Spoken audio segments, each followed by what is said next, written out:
for one, as a Muslim, believe that the white man is intelligent enough.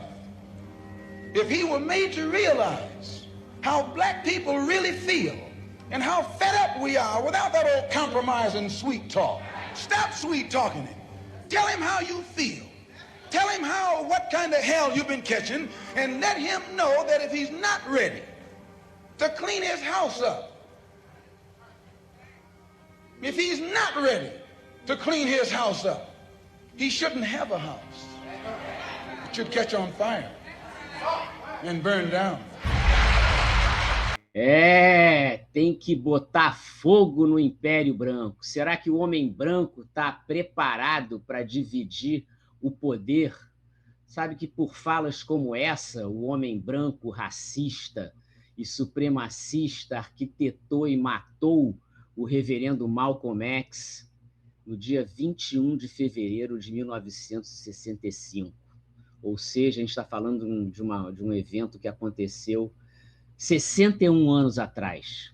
Malcolm X, Martin Luther King, Fred Hampton e tantos outros foram líderes dos movimentos de direitos civis nos Estados Unidos que transformaram o país e, por que não dizer assim, o mundo, né, nos anos 60 do século passado. A sociedade racista norte-americana não suportou as cobranças do pugilista Muhammad Ali, por exemplo. Naquela época, Muhammad Ali era o maior boxeador vivo.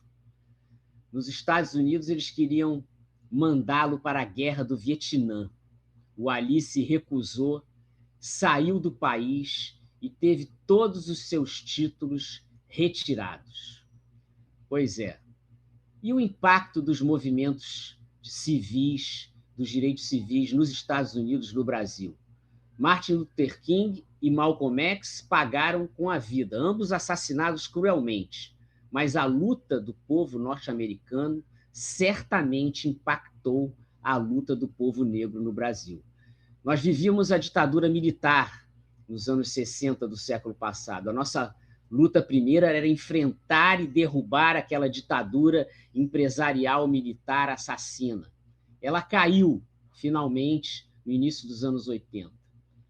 Mas o preconceito, o racismo, não nasceram com a ditadura. Nasceram há 300 anos atrás, muito antes disso, e continuam entranhados em nossa sociedade. Preconceito e racismo se combate com políticas públicas, né? Políticas afirmativas, se combate todos os dias, né? Com o reconhecimento dos direitos e do empoderamento do povo. Nesse 60 e Blau ao vivo, de quarta-feira de cinzas, um dia após a festa mais diversa da nossa terra, que é o Carnaval, né? Uma festa que encarna os valores mais profundos da democracia cultural que a gente busca nesse país. O programa vai falar da luta dos excluídos, dos periféricos, e por que não dizer da luta do povo negro do país hoje. Estamos recebendo aqui o ativista social e líder comunitário de Caxias, município da Baixada Fluminense, o Marcelo Nascimento. Ele vai estar aqui para uma conversa sobre os avanços, os retrocessos, enfim, uma conversa sobre a luta periférica, a luta que quase não é vista na mídia oligárquica. O que a gente vê quando a gente fala de municípios da Baixada Fluminense, ou é buraco de rua, ou é assassinato, ou é morte, ou reclamação. Você não vê nenhuma matéria sobre o povo organizado, o povo fazendo alguma coisa positiva. É muito difícil. É uma luta apagada. E nós vamos entender com o Marcelo hoje o porquê essa luta é apagada. Esse programa, gente, está sendo gravado e, por isso, excepcionalmente, você não vai poder participar ao vivo. Mas, desde já, eu dou o meu bem-vindo, bem-vinda, bem-vinde a você que está conosco aqui em todas as semanas no 60 e Blau ao vivo. Esse é o episódio 191 que está indo para o ar. Hoje, quando você está vendo, é quarta-feira, 18 de fevereiro de 2026, e o programa está começando agora. Vamos lá.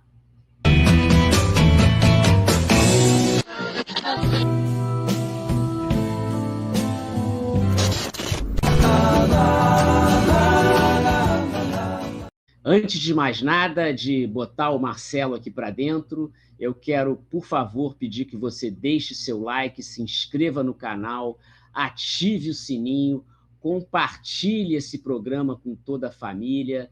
Esse programa é feito para você, então botar o dedinho para cima, clicando no like aqui embaixo, não custa nada e é uma imensa ajuda para o nosso trabalho, tá? Vocês sabem que é difícil fazer um canal progressista dentro do YouTube. Essa é uma plataforma de Big Tech, esse tipo de informação não interessa para eles. Ajuda ainda mais se você se inscrever no canal, se não tiver inscrito, se compartilhar isso e ativar os sininhos para receber as notificações de cada publicação aqui no canal 60 e Blau. Tudo isso é de graça, é um ato que eu tenho certeza em defesa do jornalismo independente, progressista. Você vai tomar esse ato como um apoio aqui a gente, eu peço encarecidamente o seu apoio. Então, minha gente, vamos trazer aqui para dentro o nosso convidado especial desta tarde, o Marcelo Nascimento. Só um momentinho. Bem-vindo, Marcelo, tudo bem? Olá, meu amigo Ricardo. Deixar aqui um abraço aqui para todos que nos assistem. Está tudo bem, sim. Estou muito feliz de estar aqui compartilhando esse momento com você, compartilhando esse momento com todos que vão nos assistir nessa quarta-feira de cinza e nos dias que se seguem, porque o vídeo vai ficar disponível na plataforma. Com certeza, com certeza. Marcelo, muito obrigado por você ter aceito o nosso convite. Eu queria falar um pouco de você, né? Você é uma pessoa envolvida com a militância em diversas facetas, você atua em partido político, atua na tua comunidade, você atua na igreja que você frequenta. A gente vai ter um tempo para explorar tudo isso aqui na nossa conversa, mas eu queria te perguntar o que te levou como cidadão a se mobilizar e mobilizar os outros. Você tem um líder assim que você se inspire? Desde quando você descobriu essa vocação para o ativismo? Isso vem da sua juventude? Essa é uma questão assim que eu digo às pessoas que já existia em mim essa predisposição em me envolver de maneira mais ativa na, nas demandas da sociedade, mas que durante um bom tempo permanecia adormecida por questões circunstanciais, já que a juventude, a adolescência da maioria dos jovens, ela não tem uma conotação política social. Pelo contrário, existem as distrações, já existiam, hoje existem ainda mais com o advento da internet, das mídias sociais. Mas à medida que eu vou crescendo, vou me tornando um jovem, adulto, e que vou compreendendo as complexidades, emprego, educação, aquilo que sempre me faltou para estar inserido no mercado de trabalho, para poder disputar uma boa oportunidade de emprego, eu fui percebendo que todas essas demandas advinham da política e que se fazia necessário começar a me envolver e participar. Toda época que, para preencher currículo, você tinha que colocar, era obrigatório colocar, quase que obrigatório, colocar uma religião, e alguns empregadores exigiam boa aparência nos classificados de domingo. Então, era uma coisa horrenda de se ver. E boa aparência para a branquitude que contratava quase sempre excluía a cor negra dentre os funcionários pretendentes. Então, tudo isso... Uma vergonha isso, né? Isso. E pensar que nós vivemos isso há 2 décadas atrás, aproximadamente, vivia isso aqui. Então, Marcelo, vamos avançar, porque eu acho importante você ter falado isso, como é que você tomou consciência, né? Você já foi candidato a vereador em Caxias. Você tem hoje um perfil no Instagram que você procura trabalhar com esse perfil, como se disse, também fazer a política nas redes, que é importante. E eu quero que você fale disso, Marcelo, mas antes, vamos ver um dos seus últimos vídeos, né, que eu separei aqui, você cobrando do governador Cláudio Castro uma política de segurança que efetivamente olhe para a população de Caxias. Não basta apenas retirar barricadas do tráfico, como ele tem feito recentemente. Vamos ver esse vídeo e aí depois você dá uma comentada, legal? Vamos lá. Olá, meus amigos, Marcelo Nascimento aqui novamente, passando mais uma vez para fazer uma denúncia, mostrar minha indignação com o governador Cláudio Castro, que mais uma vez expôs a vida de um cidadão inocente. Hoje, passado cerca de 30 dias, em que um operador de reta escavadeira foi baleado no Corte 8, em função da operação de retirada de barricada, hoje mais uma vítima inocente da sociedade foi baleada. Pois é, uma senhora acabou de ser baleada aqui no Corte 8.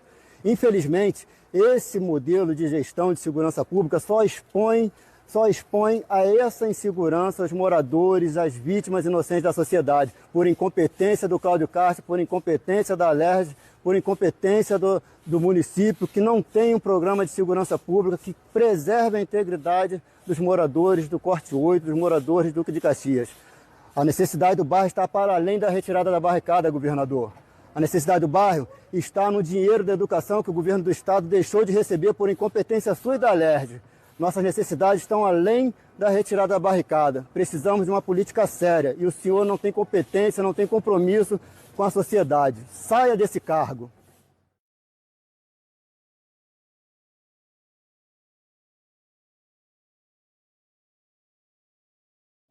Pesado esse pedido aí, né? Isso teve impacto aí, esse vídeo teu teve impacto aí na comunidade, Marcelo?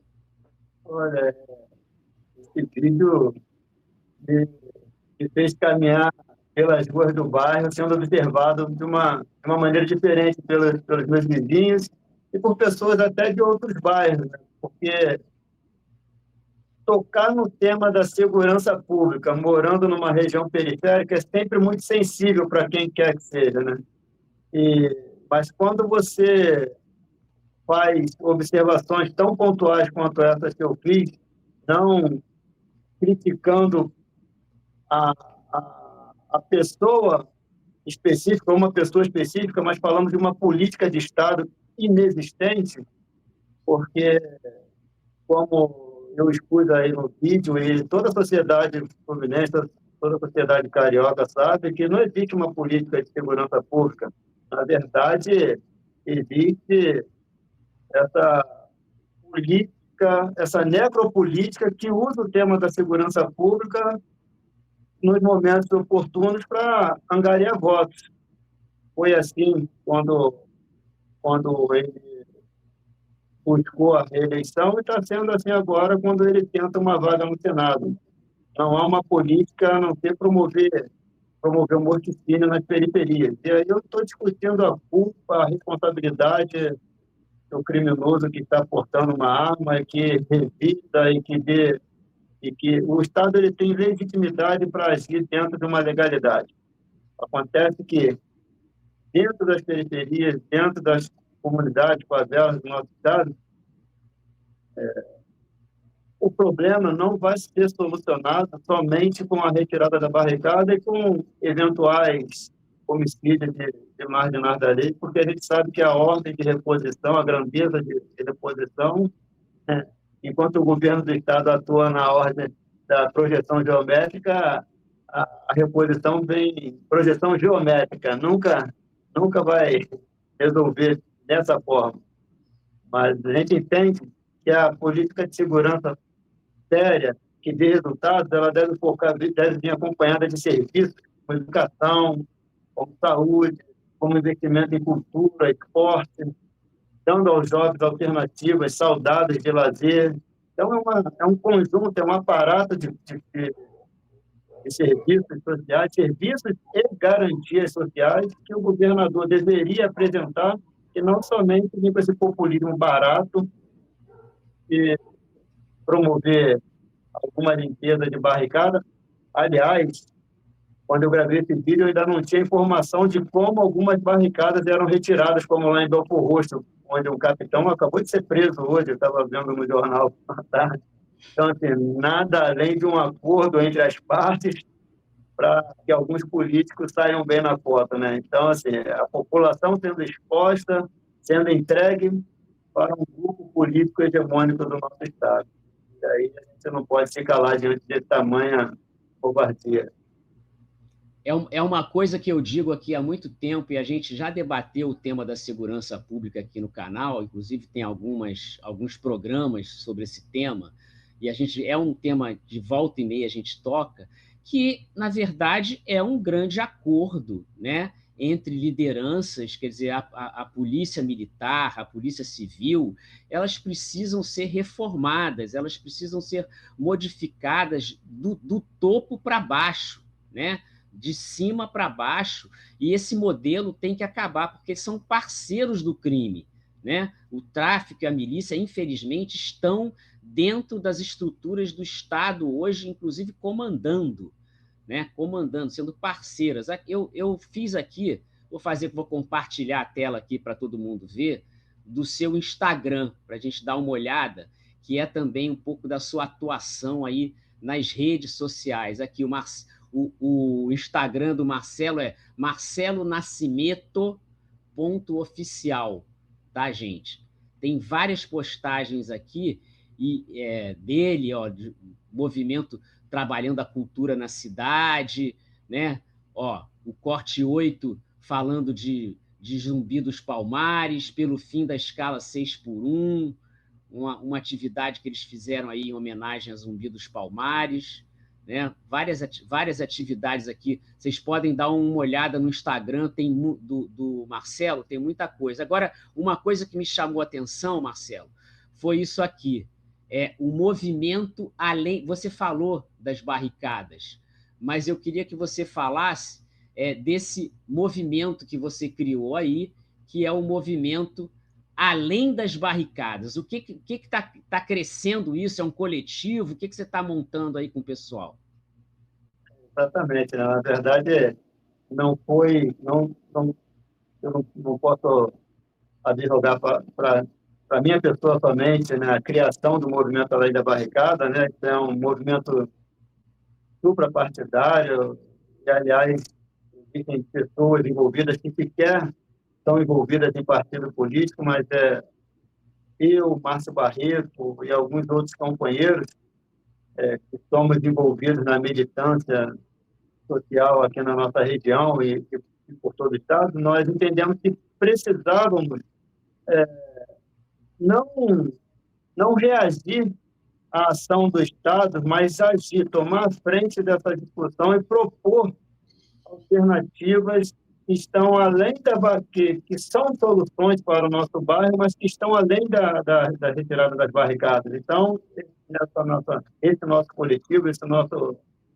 grupo, né, ele propõe discutir com as autoridades e fazer com que a comunidade tome parte dessa discussão, e as demandas do nosso bairro não passam única e exclusivamente pela ação do poder de polícia no Estado, mas aqui, por exemplo, nós não temos, no Corte 8, nós não temos uma escola de ensino fundamental completa. Então, como se quer mudar a realidade da segurança se você não investe no básico, que é a educação?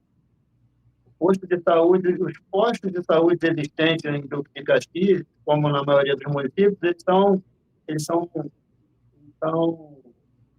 eles atendem uma demanda de determinada localidade, determinada quantidade de rua, mas aqui o Corte 8 é um grande vácuo onde não se há atendimento para essa região.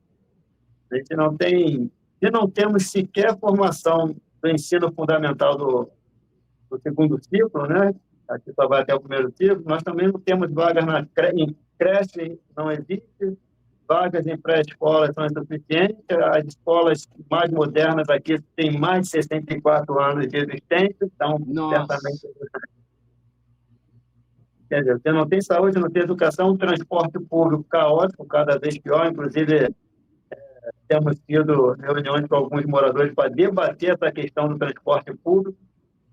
E algumas pessoas têm condições financeiras de chamar um moto Uber, um aplicativo de moto e se locomover através dele, né? Mas boa parte da população é dependente do transporte público, que não é nenhum favor e também é uma obrigação constitucional do município fornecer esse modelo de locomoção para a sociedade, né? Isso é uma garantia constitucional que a prefeitura também não cumpre, o governo do estado também não cumpre, mas vai vir aqui dentro da favela, dentro das periferias, e achar que a polícia, retirando a barricada, vai resolver o problema da segurança. Não vai, não vai.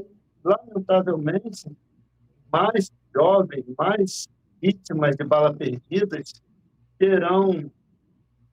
pagarão preço por essa gestão, eu não diria nem equivocada, né? É uma gestão proposital do governo, que tem total desapreço pelos corpos pretos da periferia, sejam eles de traficantes ou de vítimas de bala perdida.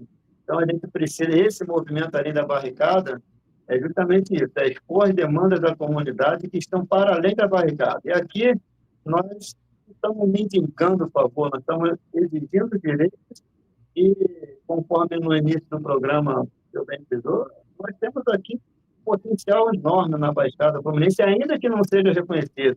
A maior representante da música pop hoje no Brasil, que é a Ludmilla, é de Duque de Caxias.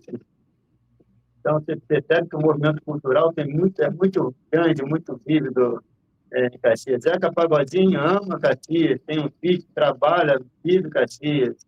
Bruna Marquezine e vários outros artistas que não, eu estou citando alguns que são de grande mídia, grande publicidade, mas tem vários, tem uma infinidade. Acontece que o poder público, na sua representação municipal, não tem política de fomento à cultura nos bairros, então você não tem um incentivo a uma alternativa saudável para os jovens, né? Que além de lazer, entretenimento, isso é fonte de renda também para a população, né? Essa cultura tem nos enchido de alegria, né? A cultura nos últimos tempos, né?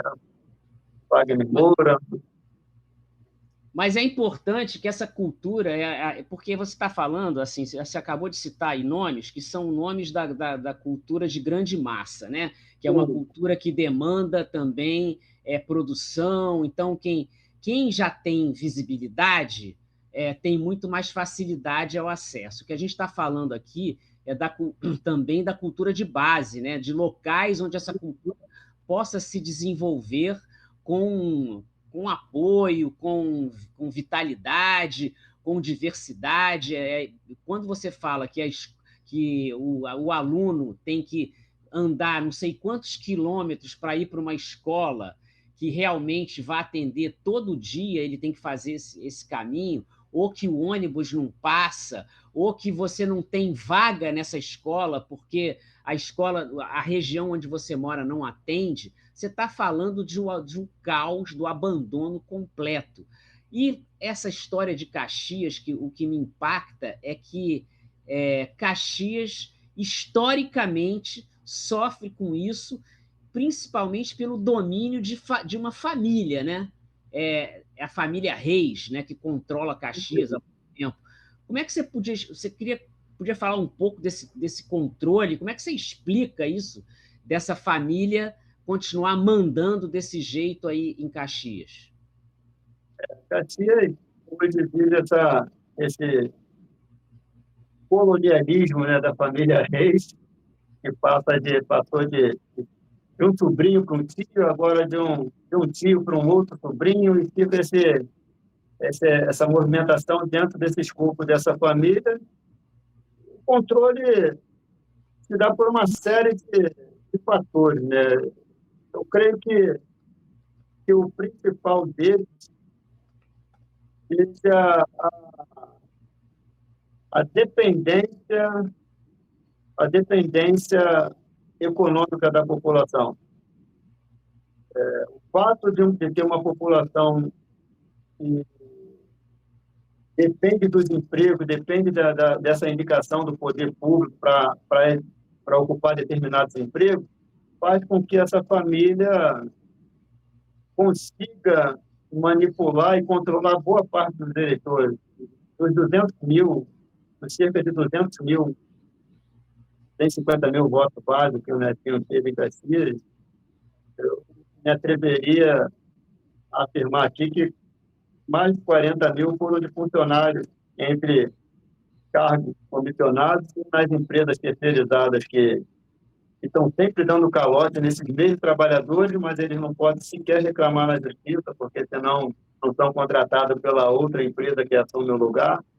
Mas essa dependência, já que a família Reis não faz concurso público, não tem apreço pelo servidor público, que os servidores estão há mais de 10 anos sem reajuste, os professores que estão há mais de 10 anos sem reajuste, não há concurso público, o último concurso foi para a guarda, mas com uma visão muito, muito limitada do papel do servidor público na sociedade. Então, hoje a contratação, e aí eu não estou criticando o trabalhador, não, tá? O trabalhador está defendendo o pão de cada dia, mas em boa medida disso, as escolhas das pessoas que vão ocupar determinados espaços, né?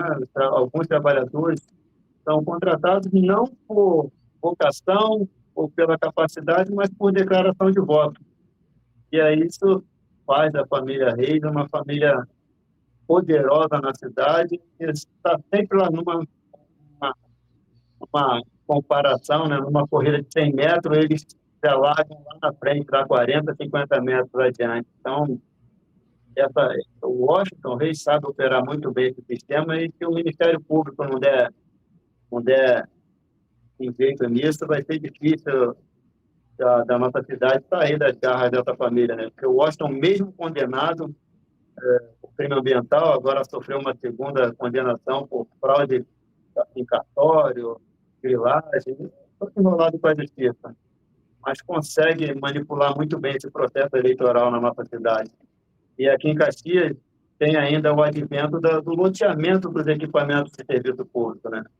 Então, cada vereador aliado do prefeito, ele é dono de um posto de saúde, de determinadas vagas em hospitais, de determinadas vagas em escolas, de creches. Então, quando se tem alguma necessidade nessa região, não tem que ir diretamente no órgão público, seja do hospital, da escola ou do serviço social. Você primeiro tem que tomar a benção, tem que passar pela humilhação de tomar a benção a um desses vereadores aliados do prefeito. E aí é o total desprezo pelo serviço público, com qualidade, mas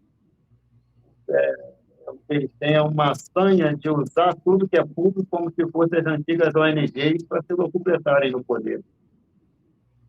É uma vergonha como isso se perpetua. E não é a história de Caxias, como é a história, você acabou de dizer, de Belfor Roxo, São João de Meriti. É a história do controle dessa, assim, é a regulação da pobreza na Baixada Fluminense, né? Como se estivessem regulando quem cresce, como cresce, por que cresce, quem ganha, quem não ganha, e sempre mantendo a população mais pobre, periférica, negra, assim, dependente desse modelo, né? Porque acaba que a pessoa, como você disse, o trabalhador, ele tem que conseguir um emprego, ele vai conseguir um emprego na prefeitura, ou nas empresas terceirizadas, né? que trabalham para a prefeitura. E aí? O cara deve ser pressionado até na hora da eleição para que, olha, amigão, você tem que votar nesse daqui, é assim que funciona, né? E aí é o trabalhador e também a família, né? Aí o filho, a esposa, entende? Ó, eu ganho pão aqui, não tem jeito, e às vezes esse trabalhador não se dá conta que ele está fortalecendo o braço que o oprime, né?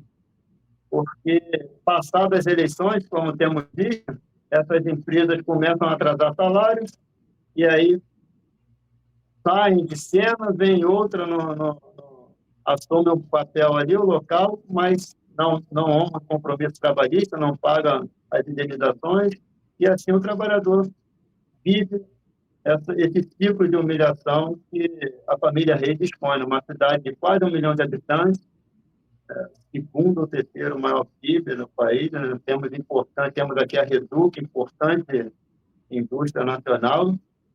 Estamos bem próximo da capital, né? Do estado, de várias outras cidades da região metropolitana, mas que o prefeito pensa apenas na próxima eleição, pensa apenas na manutenção do status quo da família, que é essa desejo de manter o poder, ainda que esteja expondo a população à miséria, à fragilidade, à falta de educação, à falta de acesso à saúde, à falta de acesso a saneamento básico. Nós temos aqui problemas crônicos, como várias outras cidades do nosso estado. A gente não entende que esses problemas crônicos sequer são começados a ter soluções, a ter tratamento, né? Pelo contrário, quando se há um problema, eles agravam, né? Como fizeram o viaduto do Pilar e soterraram uma região que causou alagamento na região do Pilar, do Amapá. Tudo isso com a anuência da prefeitura, dos seus setores, e com a parcimônia da Câmara de Vereadores, que acompanha tudo isso com cara de paisagem, como se não tivesse o poder, a obrigatoriedade de fiscalizar o executivo da cidade, né? Mas é lamentável, mas é o que vivemos. É terrível isso. E a gente teve aqui até alguns programas atrás, um 60 e Blau ao vivo, nós fizemos com os líderes lá da região do Tinguá, né, que é em Caxias, eles são de Caxias, e eles estão preocupadíssimos com as invasões ali do Parque do Tinguá, do Parque não, da Reserva do Tinguá, né? Inclusive tem um projeto do governo federal de transformar aquilo em parque, algo que não foi nem debatido com a sociedade, mas eles não estão preocupados apenas com a reserva, eles estão preocupados com o entorno, porque o entorno está abandonado, como você acabou de falar aqui, e tudo isso dentro de Caxias. Estão fazendo até um movimento bastante interessante de levar a questão da proteção da reserva do Tinguá como uma reserva que deveria ser integrada para os interesses da sociedade ali, do morador ali, né? Que ele sim poderia trabalhar talvez com o turismo, um turismo controlado, poderia trazer, talvez melhorar o comércio, toda a infraestrutura do lado, mas nada disso é pensado em conjunto com a comunidade que mora ali no local. É sempre imposto vindo de cima para baixo. Eu queria mudar um pouco a nossa conversa aqui e falar um pouco do teu envolvimento com a igreja. Você é membro da Igreja Batista, né?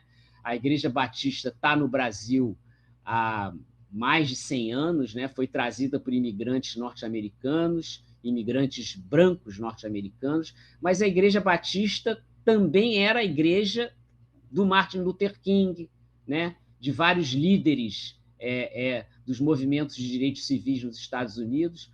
Como é que você entende o papel das igrejas, sejam elas evangélicas ou não, na formação política do cidadão, especialmente aí numa região como essa da periferia? A, a igreja ela é um organismo vivo da nossa sociedade, né? Não se pode desprezar e fazer de conta que ela não existe ou que ela tem um papel único e exclusivo na fé. Pelo contrário, isso praticamente em todas as denominações, ela sempre tem uma participação.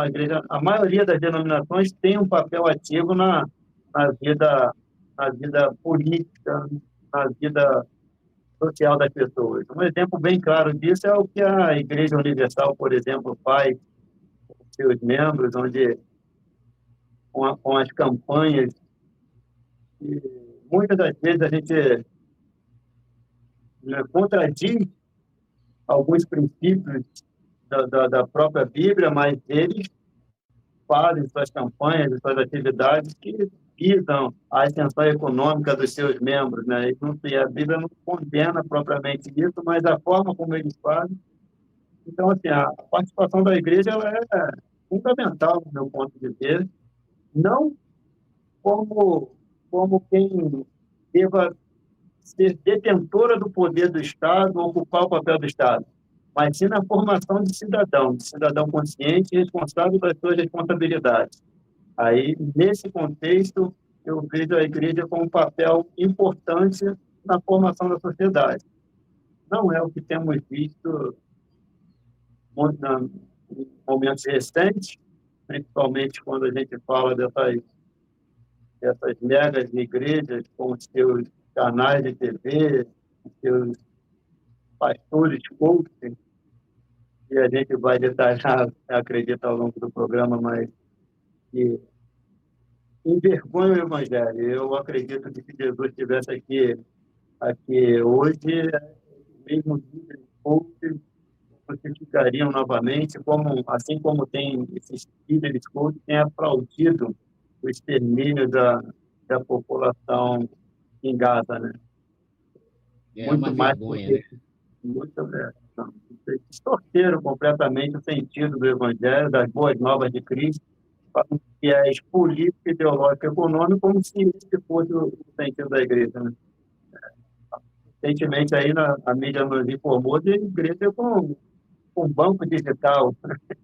É absurdo, mas é o que estamos vivendo. Então, assim, falando propriamente da denominação que eu faço parte, o bairro Porto Hoje, que é uma das mais antigas da cidade, uma das mais antigas do bairro. Como é que na igreja, na sua igreja, vocês trabalham vocês conversam sobre isso com você atua como formador lá, você faz curso, você traz a juventude, como é que é a tua atuação e você conversa sobre esse tema com as pessoas? Então, a Igreja Batista, por si mesma, tem o princípio de fazer a interpretação a partir das Escrituras, a partir pautar a sua vida, a vida dos seus membros, a partir das Escrituras. E como eu havia dito anteriormente, algumas igrejas pentecostais, elas fogem um pouco do que das Escrituras para poder seguir a orientação do seu líder, a orientação de alguma fonte inspiradora que muitas das vezes não é. Então, assim, nós temos na nossa igreja o pastor como uma figura central, mas nós temos diretores de escola bíblica, professores de escola bíblica, tem grupos de homens que estão sempre debatendo essas questões bíblicas, sempre mantendo um afastamento político das decisões, o que em certa medida é bom, mas por outro lado atrapalha um pouquinho, porque aliena boa parte da comunidade do que está acontecendo ao entorno. E é assim, se você não discute determinadas coisas publicamente, os grupos de zap, essas discussões são sempre feitas e de maneira distorcida da realidade. Então, às vezes, é importante que se converse, mas a nossa denominação segue uma linha contrária à pentecostal, que é melhor ou pior que outra denominação, mas que não é a linha mais apropriada e correta dentro daquilo que a Bíblia nos orienta a fazer, porque enquanto você mede a sua fé, a sua intimidade com Deus a partir daquilo que você tem, daquilo que você recebe, aí já não é mais uma relação uniosa de pai e filho, mas uma relação comercial, onde você orar mais, doar mais, fazer mais, você vai receber mais. E as coisas da parte de Deus vêm pela graça, e não pelo esforço que essas igrejas pentecostais orientam muitas das vezes a sua membresia a fazer, né? Esse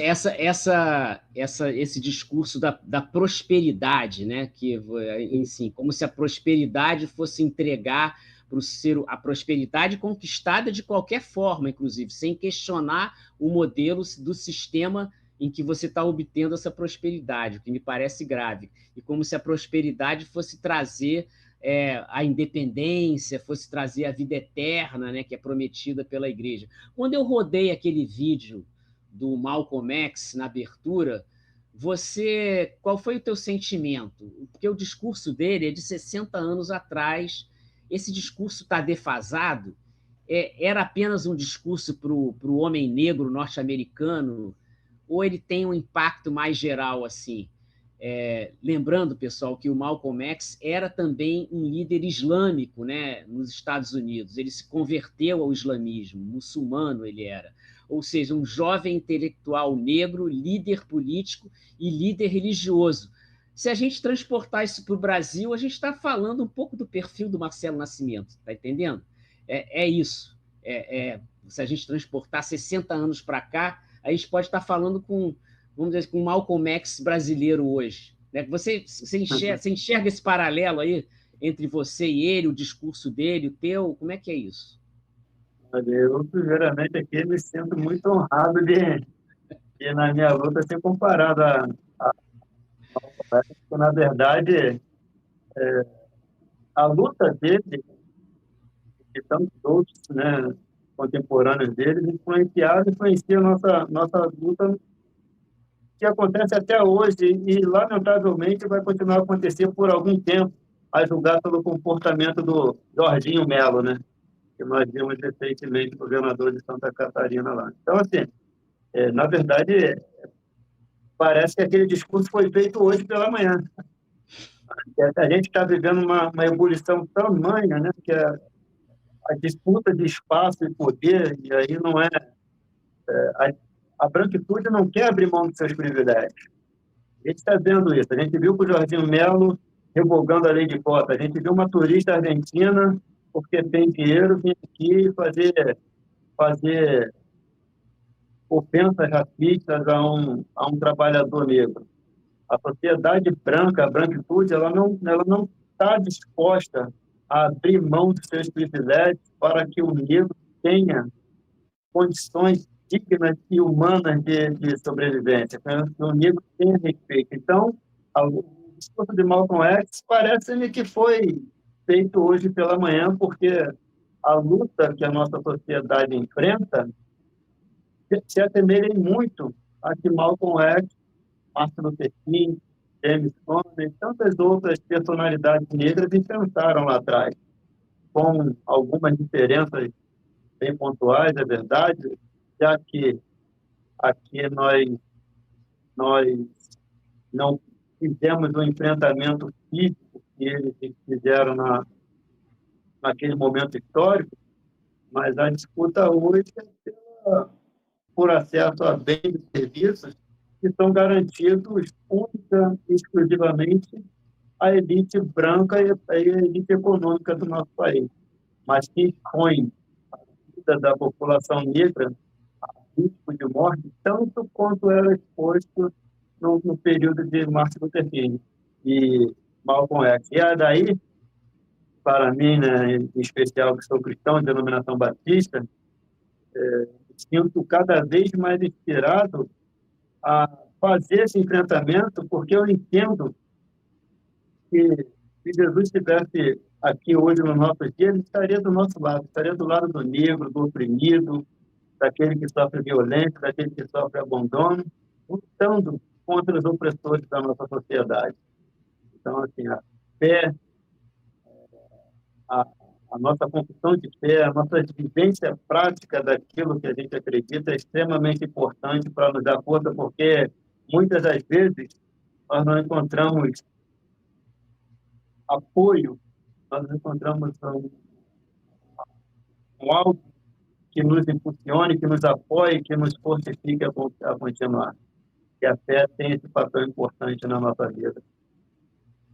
O que eu consigo enxergar aí, Marcelo, muito claramente no seu trabalho, que é político, que é religioso, que é ético e acima de tudo, é que você faz um cruzamento, você é uma pessoa que você está no cruzamento de todas essas influências, né? A religião com a consciência política, com a consciência de classe, com a consciência eu não gosto de falar a palavra raça, mas é a consciência de cor do homem negro, né? que é importante falar também. Você luta no movimento negro unificado, você está nessa encruzilhada toda. E, assim, eu queria que você me corrigisse se eu estiver errado. O movimento negro unificado está dentro como se fosse seria o maior segmento do movimento negro no Brasil. Aliás, as pessoas gostam de generalizar, né, e falar do movimento negro como se ele fosse uma coisa só. E não é, né? Tem diferenças dentro dele. É como se eles falassem assim, genericamente, de uma esquerda, por exemplo, né? Quando a gente sabe que há várias nuances, há várias colorações nessa esquerda, há várias formas de encarar, inclusive, o que é o trabalho de ser esquerda no Brasil. Como é que você vê o movimento negro hoje e a inserção dele nas esferas do poder no Brasil? O movimento negro, o papel dele na esfera do poder, né, pelo menos para alguns representantes hoje políticos, é fundamental. E os poucos avanços que tivemos, se deu muito da luta do movimento negro, e aí que eu falo movimento negro, mas que vem antes mesmo do MNU, né, que veio a partir de 78, mas existia já diversas associações, diversas lideranças negras que, em outros momentos históricos, se juntaram para buscar dignidade, melhoria para a população, para a comunidade negra. Né? Mas quando você considera que hoje o Brasil possui uma maioria da população negra e que o movimento negro, entendendo que dos riscos que alguns representantes políticos poderiam causar para essa comunidade negra, nós vimos isso na gestão passada, sem qualquer pudor, onde o antigo presidente, inclusive, referia a quilombolas como a roupa, né? Comparava a roupas, comparava animais, a pesos de animais. O movimento negro exerceu um papel importante na luta contra os movimentos fascistas e pela garantia de políticas afirmativas. Então, assim, o advento da cota racial, que mudou e muda a realidade de vida de milhares de pessoas negras da nossa sociedade, é a luta do movimento negro. Para além dessas políticas, nós temos o movimento, várias correntes do movimento negro, como você bem colocou aqui, né? Nós temos a Educafro, com seus cursos pré-vestibulares gratuitos, possibilitando que jovens negros tenham acesso à universidade. Nós temos hoje o próprio MNU, em parceria com a Fundação Oswaldo Cruz, levando programas de formação de saúde para as mulheres negras nas periferias da favela. E olha que é algo bem complexo, né? Mulher negra, moradora de periferia, o peso para ela é muito, muito maior, né? Que é de cuidar da casa, cuidar do filho, correr os riscos, trabalhar fora. Então, a gente vê a ação do movimento negro unificado e buscando sempre, através da educação, a transformação da sociedade, né? Então, temos vários cursos hoje preparatórios, né? Cursos pré-vestibular, muitos deles partindo a partir da luta do movimento negro, a luta de cotas para acesso à universidade pública e concurso público, é uma luta que advém das várias correntes do movimento negro e que tem transformado e tem trazido resultados reais para a sociedade. E aí é lamentável que o que deveria ser uma luta de todos, porque ser antirracista é uma luta não só do negro, mas de toda a sociedade, acaba sendo negligenciada por alguns. Pelo contrário, você tem lá o Jorginho Melo querendo acabar com a lei de cotas raciais, e graças a Deus, o Supremo se posicionou de maneira bem enfática, anulando essa lei. Na verdade, aquilo foi um apito de cachorro, né? Ele sabia que o projeto dele seria derrubado, mas ele mas ele tocou o apito dele de cachorro e aí a gente vai ver nos próximos dias, nos próximos meses principalmente, esse afloramento dessa extrema-direita tentando retirar os avanços mínimos que nós tivemos, e é lamentável que alguns eles tenham até conquistado, né, com tristeza, e aqui fica aqui minha crítica, mas eu entendo que possa ter sido parte do acordo por conta da mediação lá. Eu me refiro ao fato de algumas empresas terem sido retiradas do cadastro de empresas que operaram sob trabalho análogo à escravidão, mas o fato dos irmãos do R terem ajudado lá na reunião lá com o Tarifaço, isso pode ter sido um dos acordos dele, não estou dizendo que foi, para que as empresas dele e algumas outras fossem retiradas, mas, então, assim, ainda assim a gente vê essa correlação de força, ela chega a ser desigual, né? Você tem um movimento negro e você tem um grande capital tentando defender seus privilégios, tentando defender as suas vantagens sobre uma comunidade pobre e negra. Mas, assim, e aí é o seguinte, desculpe te interromper, mas o grande capital é o grande capital que está na mão do homem branco, né? Do homem branco, começa a ser o homem branco europeu, depois é o homem branco norte-americano, é o homem branco, talvez até hoje asiático, vamos dizer assim, né? Que também é, né? E lá eles podem não ter essa questão, né? Vamos dizer assim, do preconceito racial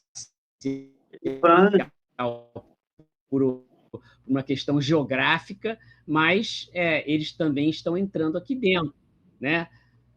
Agora, é importante, eu queria fazer uma pergunta. Você falou aqui da política de políticas afirmativas, né? De cotas raciais. Em boa medida, né, isso se dá pela deformação da nossa elite econômica, né, da nossa elite, da nossa sociedade brasileira. E aí a gente vê que eles se preocuparam única e exclusivamente ao longo dos séculos em acumular riqueza, acumular terra, acumular recursos, mas sem qualquer senso de nacionalismo, patriotismo. Então, para eles, tanto faz, tanto fez, eles querem lucrar, se é através do trabalho análogo à escravidão, se é através da mão de obra escrava, como foi no passado, se é através da escala 6x1 ou não. A elite brasileira só está preocupada com si mesma. E aí não é novidade, né? Franz Fanon, lá nos Condenados da Terra, lá em 1900 e pouco, já no início do século, já fazia essa crítica, mas alertava para o papel da construção das novas sociedades, e a gente não conseguiu formar uma sociedade, uma elite que tenha compromisso com a nação, que não tenha compromisso somente com ela mesma, né? Isso tudo, infelizmente, deságua aqui nos nossos dias, nas nossas periferias, porque cada bilionário, cada milhão, cada bilhão que se acumula,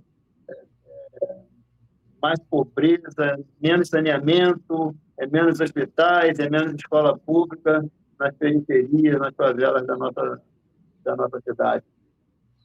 É uma vergonha, né? Porque a gente continua 350 anos depois reproduzindo esse modelo, infelizmente, e eu diria mais, Marcelo, a gente tem eu, como homem branco, me sinto, às vezes, não apenas culpado por isso, não, porque às vezes é uma condição biológica, enfim, várias pessoas, mas eu sinto que a gente não pode fazer acordos para a manutenção desse modelo de pé. É isso que a gente tem que combater todos os dias. E quem tem mais condição tem mais responsabilidade também, entendeu? Eu digo, de combater o sistema e enfrentar o sistema de frente, denunciando as injustiças do sistema e tentando transformar esse sistema por dentro, porque é isso que é o nosso papel enquanto pessoas que têm voz em algum lugar, que têm condição de fazer isso. Então, a elite branca brasileira deveria se envergonhar de sair na rua e olhar para que no entorno dela tem uma periferia muito maior, que ela vive numa ilha isolada, onde existe todo tipo de serviço e de serviçais, que em sua maioria são egressos, né, da população negra, é gente que está servindo a ela desde 400 anos atrás. Isso é uma vergonha, tá entendendo? Que as pessoas não querem assumir porque, não, não é desse jeito, isso não pode continuar, tá entendendo? A gente tem que transformar a sociedade por dentro mesmo.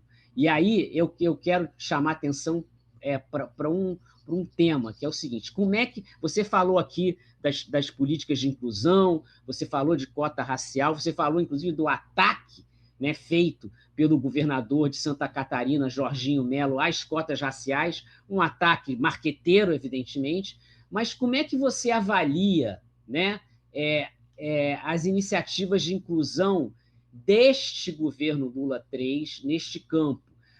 Ministério da Igualdade Racial, Ministério dos Direitos Humanos, Ministério dos Povos Indígenas, mas, ao mesmo tempo, a gente tem problemas na educação, a gente tem problemas, inclusive, na formulação das políticas de educação. Essas políticas de inclusão, elas continuam fazendo a diferença até aqui? E, se fizeram, o que você acha que deve ser o foco daqui por diante?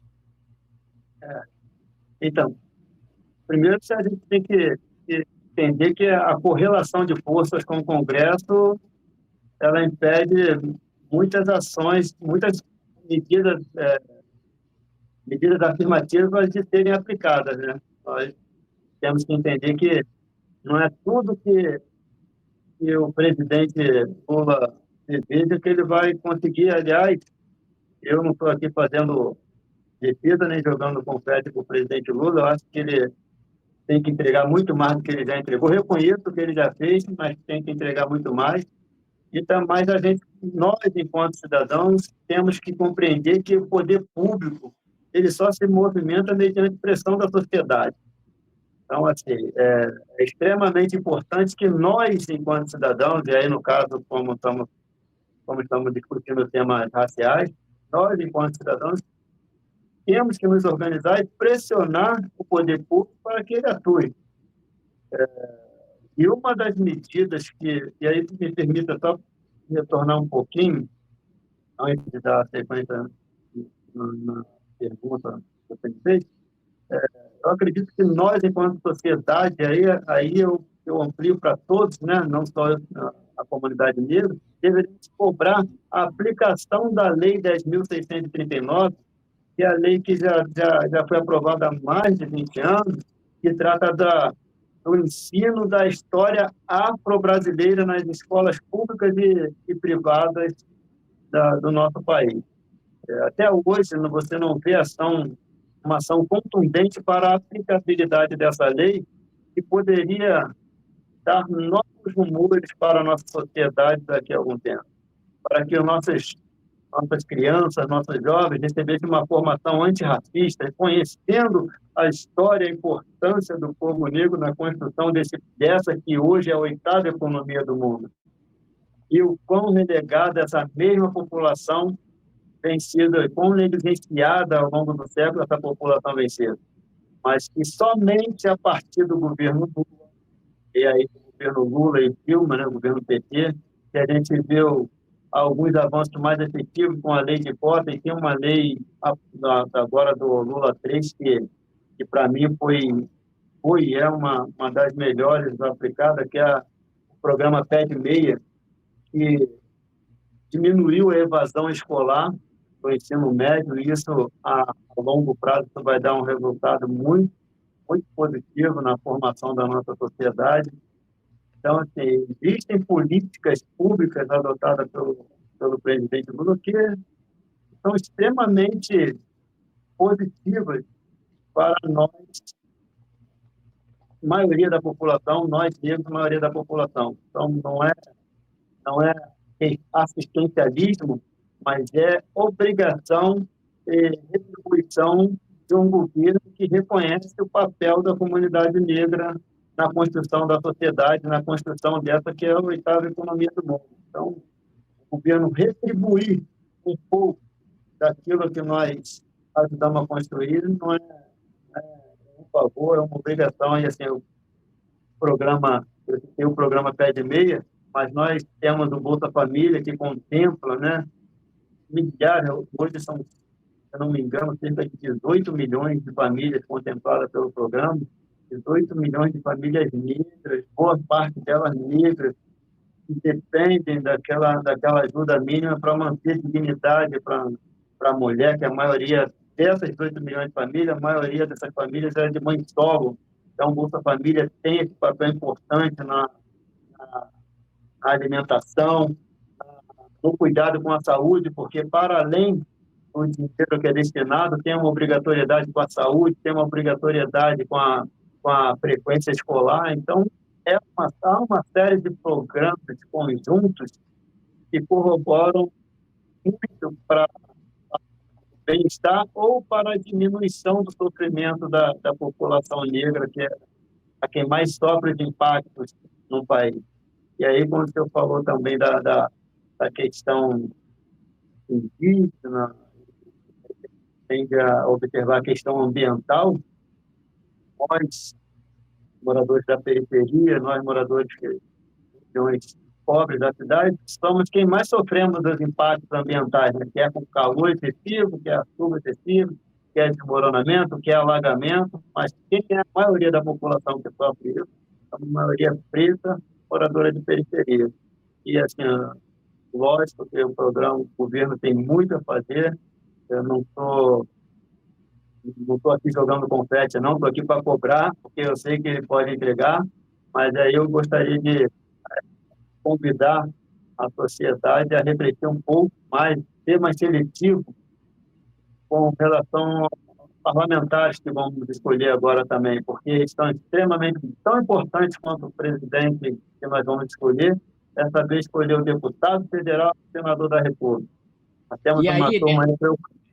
é onde eu queria eu ia chegar nesse assunto e ia perguntar para você sobre isso, porque você tocou em 3 temas agora que são essenciais, que é inclusão social, que é que promove redução da desigualdade, é também, você juntou a isso, o atendimento da população desfavorecida, que é em sua maioria de origem negra, e você tocou na questão ambiental. Todas essas questões se entrelaçam. É óbvio que as mudanças climáticas afetam mais quem está na periferia. E quando a gente fala disso, a gente está falando de atendimento, de papel do poder público a nível municipal, a nível estadual e a nível federal. É importante que a gente diga assim, a responsabilidade de redução do impacto das mudanças climáticas é desses 3 níveis de governo. O municipal precisa se preparar, precisa vamos dizer assim, estabelecer a política pública e implementar a política pública para o momento da mudança climática. E nós vamos viver agora essas eleições, né? Esse momento, estamos entrando num momento eleitoral importante, estamos agora no final de fevereiro, ou seja, faltam aí 9 meses, menos de 9 meses praticamente para as eleições, 8 meses aí para as eleições, para falar a verdade. Eu queria te perguntar qual o quadro que se desenha em Caxias de articulação para, ou se é que existe ou não, para uma candidatura estadual ou federal com perfil popular, eu digo. Isso pode ser uma realidade para Caxias? Em se tratando exclusivamente aqui da minha cidade, Duque de Caxias, nós estamos vivendo uma oportunidade bem singular esse ano de 2026. Nós temos uma pré-candidatura à Câmara Federal e nós temos uma pré-candidatura à Assembleia Legislativa do Estado do Rio de Janeiro, todas duas do Partido dos Trabalhadores e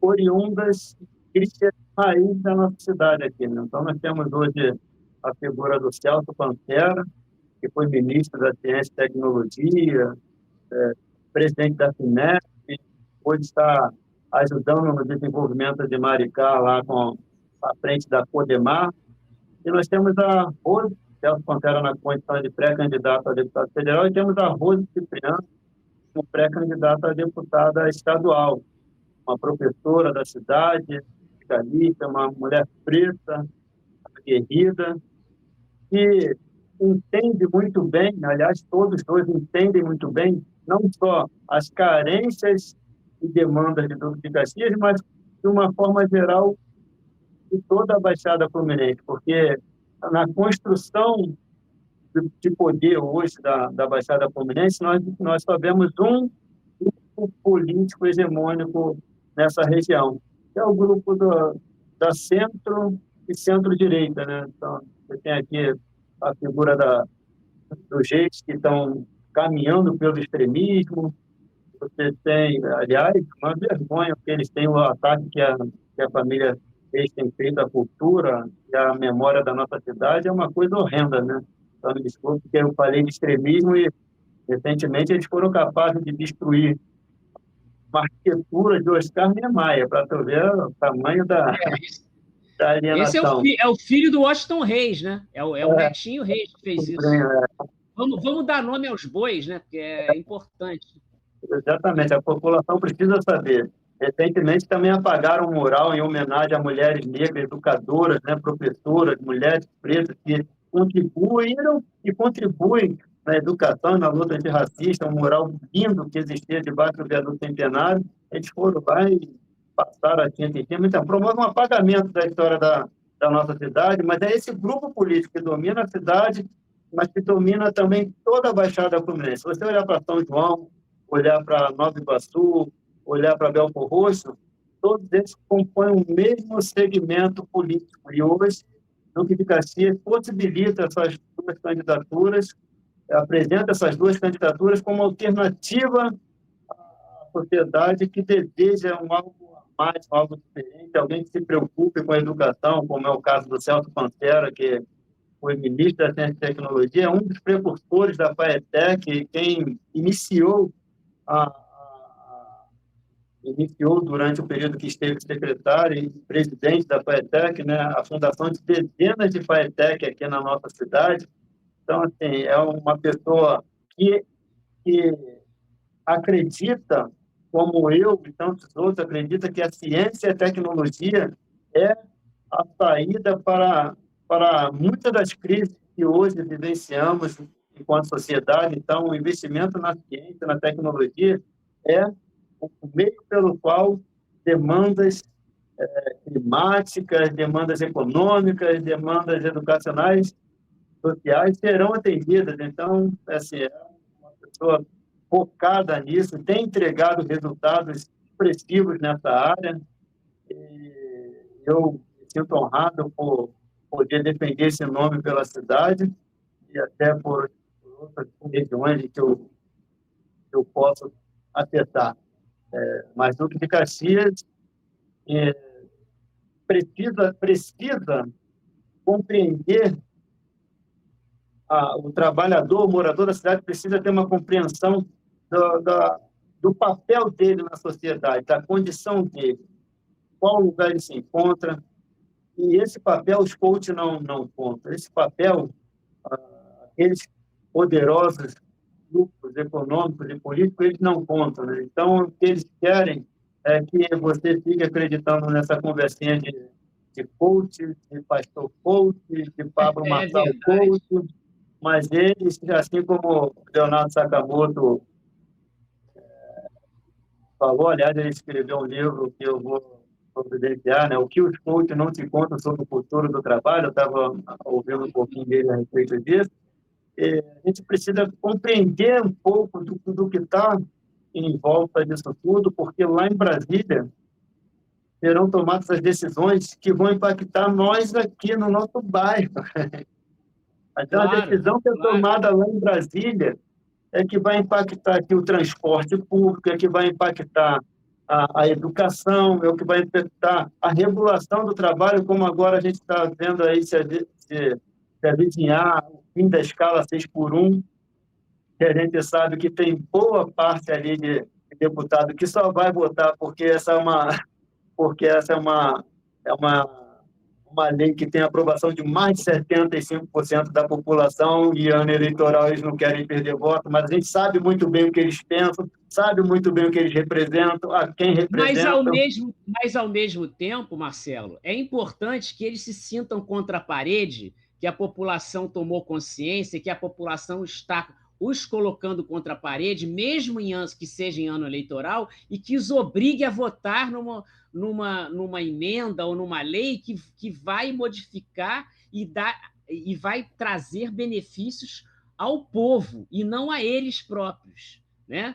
É importante que eles se sintam na obrigação de cumprir com o seu dever cívico, não é isso? Mesmo que isso não seja de consciência, mas que seja de pressão popular. Porque, na verdade, se a gente ficar esperando que essa gente tome consciência, eles não vão tomar consciência. Eles têm, como você muito bem disse, que a pressão popular chegue até eles e os coloque contra a parede, né?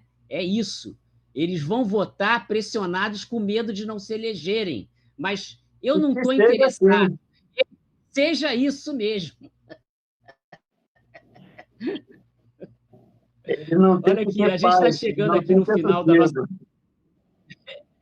Exato, não tem que ter sossego. Olha só, nem aqueles que nós colocamos lá como nossos representantes não devem ter sossego nunca. Esses também têm que estar sob pressão. Esses também têm que ouvir. Porque agora eu estou aqui em Brasília. Não, querido, você está em Brasília, você continua representando a tua comunidade aqui. Você também tem que prestar contas, né? E mais ainda, obviamente, os caras da direita a gente tem que colocar na parede, né? A gente está terminando aqui a nossa conversa um pouco, mas eu queria, antes da gente encerrar, eu vou te fazer uma pergunta que é sobre a juventude, né? Assim, que você é um cara que eu vejo um trabalho que fala muito com essa juventude. Você está na rua, você está na igreja, você está na rede, construindo coletivo. Isso é muito importante. Essa é a linguagem que a juventude entende. Como é que você vê a perspectiva dessa juventude do teu lugar, daí de Caxias, com quem você tem contato? O que essa juventude está enxergando hoje como ideia de Brasil e ideia de futuro para ela? Tem muita esperança ou tem muita desilusão ou tem ambos? Aí você já fez a pergunta e deu a resposta. Tem esperança, tem desilusão. Então, nós, daqui do meu ponto de observação, né, do meu ponto de vista, a juventude ela sofreu e sofre ainda, né, sofreu ao longo dos últimos anos uma série de ataques naquilo que seria bom para o futuro dela, né? Então, ataques que vieram para desconstruir conquistas de gerações. Então, hoje você vê uma juventude muito influenciada pelas redes sociais, pelas mídias sociais, e uma outra parte da juventude influenciada por coaches, por pastores coaches. Você tem uma geração uma juventude que hoje eu observo um tanto quanto sem saber para onde ir, porque ao longo dos últimos tempos o que aconteceu foi uma desconstrução daquilo que representaria um bom futuro para a juventude. Então, a universidade pública, que antes era um sonho de todos, deixou de ser um sonho, pelo contrário, agora você vê um monte de gente criticando as universidades públicas, sendo que as universidades públicas estão entre as melhores do país. Se elencar as 10 maiores, você vai ver que as universidades públicas estão entre as 10 maiores. Só não serve para a filha do Túlio, né? Só, logo ele. Vergonha alheia, né? Vamos deixar ele passar a vergonha dele lá, né? Mas você tem hoje um ataque às garantias, a CLT, que na verdade é uma consolidação das leis que protegiam o trabalhador e você tem esse ataque da imprensa, do empresariado, dessa uberização do setor da economia, que é o setor de serviço. Então, você tem esse ataque àquilo que deveria proteger, aquilo que deveria ser protegido e defendido pelo trabalhador, pela juventude que vai adentrar no mercado de trabalho, que vai adentrar na universidade. Aí você vê uma juventude que, diante desses ataques que ela recebeu nas redes sociais, e ela acabou, em certa medida, reproduzindo, e agora a gente se pega em muita situação tendo que explicar, às vezes, o óbvio, né? E a CLT tem defeito, tem, mas defeito isso não significa que ela tem que ser desqualificada, destruída, mas aperfeiçoada. As universidades públicas têm suas limitações, vamos fazer o possível para melhorar, para que ela atenda melhor os jovens, o corpo docente. Então, assim, o problema com a juventude hoje, além da perspectiva educacional e trabalhista, a gente vê um pouquinho da falta de incentivo à arte, à cultura, né, ao esporte, não só como lazer, mas também como fonte de renda, como oportunidade de transformação de vida das pessoas. Então, assim, de todas essas áreas que a gente conversou aqui, eu pontuei agora por último, além do lazer e entretenimento, elas têm seu caráter econômico também. E, de certa maneira, contempla não só a vida daquele jovem especificamente, mas de toda a sociedade. Então, nós não temos um investimento, não temos um apoio público para essas áreas daqui de onde eu vejo. Isso não quer dizer que seja generalizado, e não quer dizer que a gente vai entregar de mão beijada nem de discípulo. Por isso nós estamos aqui nas redes sociais, na padaria conversando, na feirinha, na igreja, onde a gente tem oportunidade de conversar sobre essas coisas, nós estamos conversando porque o trabalhador, o aluno, o morador de periferia tem que saber qual é o papel dele, qual é o local dele, o que ele tem direito, o que ele deve cobrar por direito. E aí, a partir disso daí, a gente vai desencadeando outros diálogos, outras perspectivas de luta, de vida, e a gente tem tido... Eu estou muito feliz com o momento aqui, né? Eu vejo que hoje se fala de política como há muito tempo não se falava. Ainda que você tenha que, nessa discussão, de construir fake news e meias verdades contadas através das redes sociais, mas hoje se fala muito, e isso, para mim, é um bom sinal. É um bom sinal, é um bom sinal de construção da democracia, né? Por mais que hoje a gente está debatendo fake news, mas a gente está falando dela e levantando a bola e destacando o que é, o que não é, e as pessoas começam a tentar distinguir o que é versão, o que é notícia, o que é fato. Isso é um debate que demorou muito tempo para chegar na sociedade brasileira. Então, vamos aproveitar essa oportunidade, né? Sim. Tem cerca de 2 semanas, o Flávio Bolsonaro fez um recorte ilustro da fala do Lula, logo do Lula, que criou 14 universidades federais, 38 institutos federais. Ele foi fazer um recorte ilustro que quando ele viu a cobrança pública em cima dele, em cima dessa fake, foi tão grande que ele mesmo apagou da própria rede social, que ele não sustentou aquele recorte insano dele. Então, assim,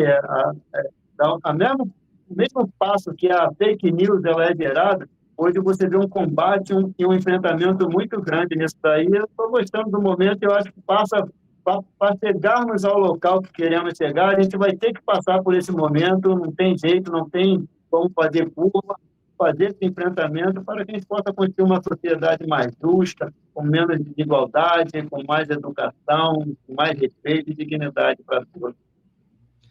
Pô, Marcelo, é isso mesmo. É a luta que constrói a vitória. É isso. Não há saída sem luta e sem consciência. Eu quero agradecer muito a tua presença aqui, agradecer de verdade mesmo.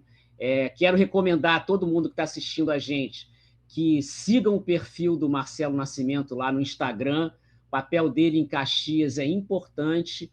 Se você é morador de Caxias, encontrar o Marcelo, conversa com ele, manda mensagem. Enfim, ele está atuando na região e acompanhando as lutas do povo, que é mais importante, estando junto dele. Marcelo, você quer deixar uma mensagem especial aí para os caxienses ou para os nossos espectadores? É a hora.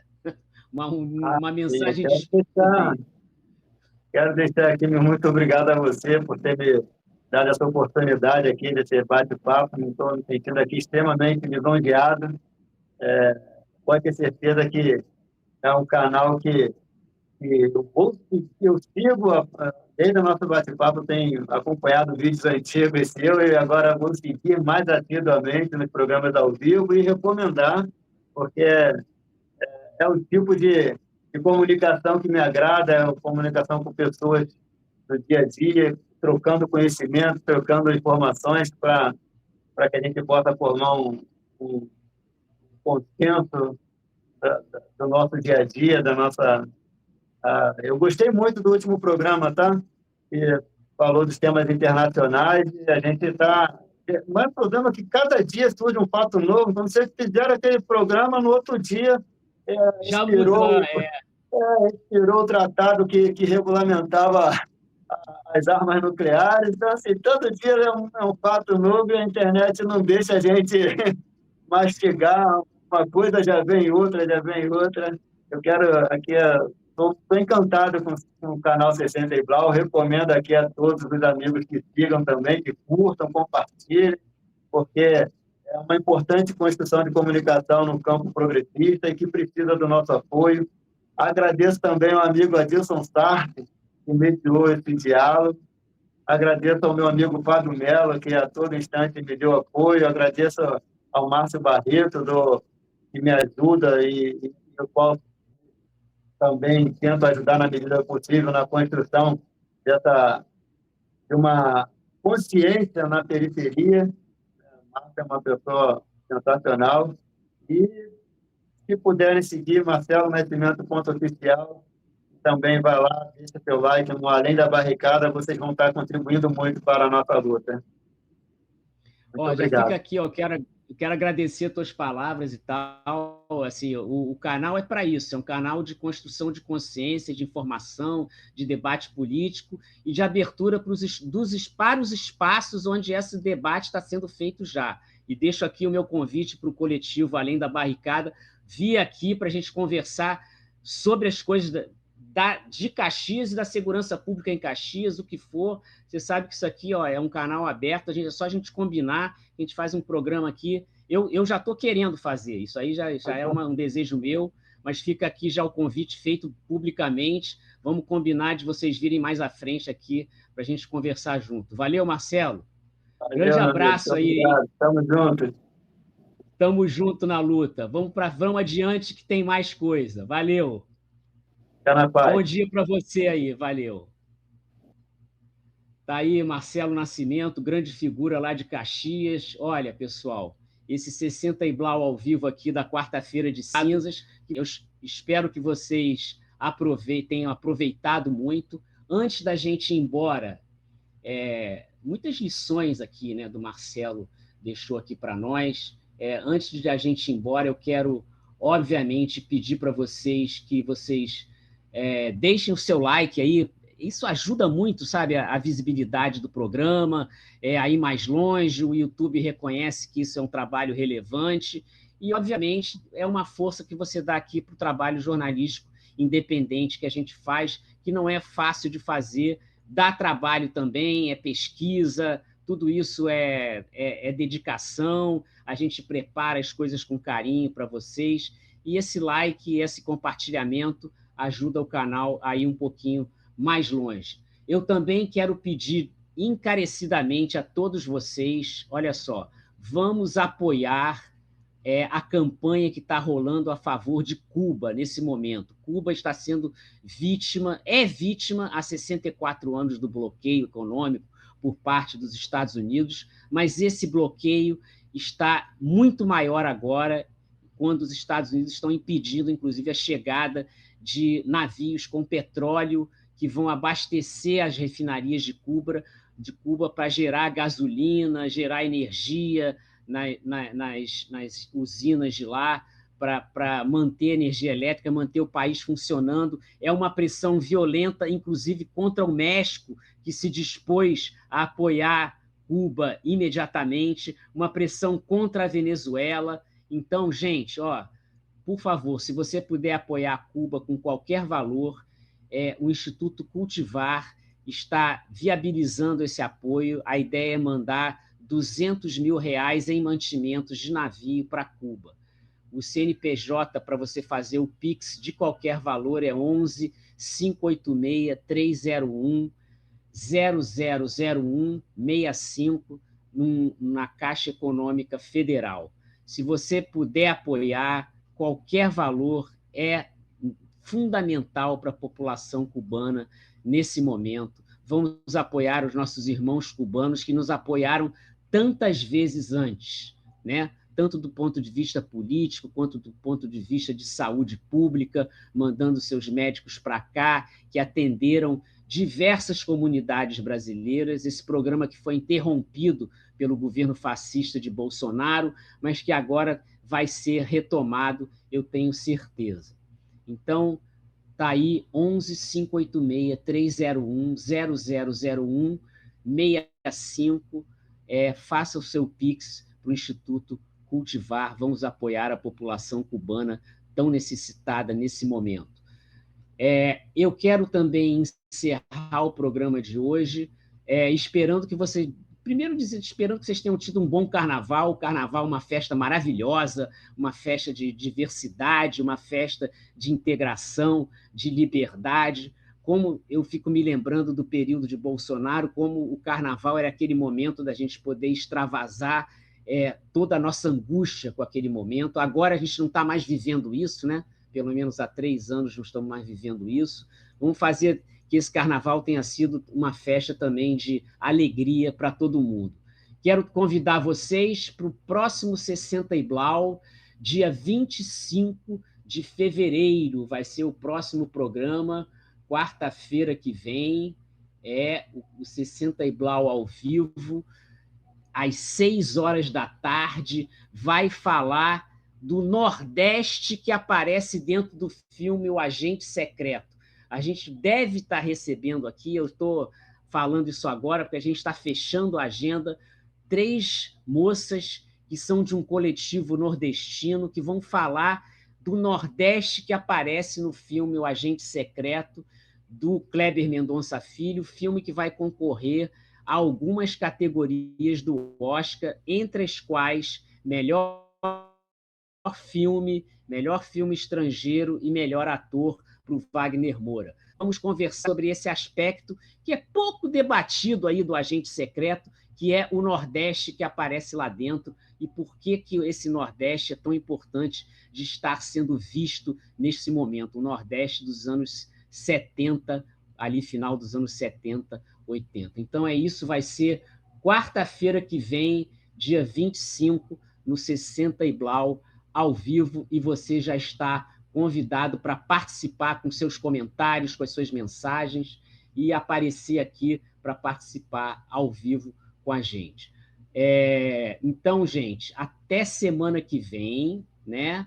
Se preparem com os olhos da solidariedade latino-americana, pelos povos latino-americanos, pela galera de Caxias, pela galera da Baixada Fluminense, pela galera que é oprimida em todos os cantos do Brasil e do mundo, pelo povo venezuelano que está sofrendo até hoje esse ataque ainda da invasão imperialista lá, que levou Maduro e Cília Flores para a prisão em Nova York. Estamos combatendo, certamente vamos estar combatendo e lutando pela liberdade deles. Então, por Venezuela, por Cuba, por Caxias, até a próxima. Vamos resistir ao imperialismo, todos de pé e todos nas ruas. Um grande abraço a todos e vamos ficar com a voz do povo que luta por uma democracia, por um mundo mais democrático nas ruas neste momento. Valeu, gente. Vamos lá. Tchau, tchau. Fora Yankees da Venezuela, América Latina! é a nossa terra. Pátria livre! Venceremos! Pátria livre! Venceremos! Pátria livre! Venceremos! Juntos, companheiros, venceremos sempre, sempre, sempre. Nós estaremos na rua defendendo não só a Venezuela, mas também Cuba, que sofre esse embargo bandido, assassino do imperialismo norte-americano. O mundo sendo esmagado, sufocado pelo imperialismo norte-americano, por Trump, que quer dominar o mundo todo, e que, portanto, é fundamental que os povos se levantem contra essa barbárie da ditadura dos Estados Unidos, e que até tem intenções de nos invadir mesmo, quando esse delirante disse que Fernando de Noronha pertence aos Estados Unidos, assim como a Groenlândia também, assim como já roubaram o México, enfim, é uma barbárie total que nós temos que denunciar, repudiar e tentar fazer um grande ato unitário com todas as forças, porque ontem foi a Venezuela, amanhã poderá ser o Brasil, anteontem foram vários e vários outros, amanhã poderá ser Cuba, enfim, a barbárie, a lorpa quer dominar o mundo todo e só com o povo na rua, como o próprio povo dos Estados Unidos está fazendo, e o povo aqui na rua de maneira unitária para combater o fascismo, o neofascismo, para combater as barbáries dos Estados Unidos. Em nome da justiça revolucionária, das milícias populares, nós condenamos você, imperialismo yankee, pelos crimes contra os povos oprimidos de todo o mundo.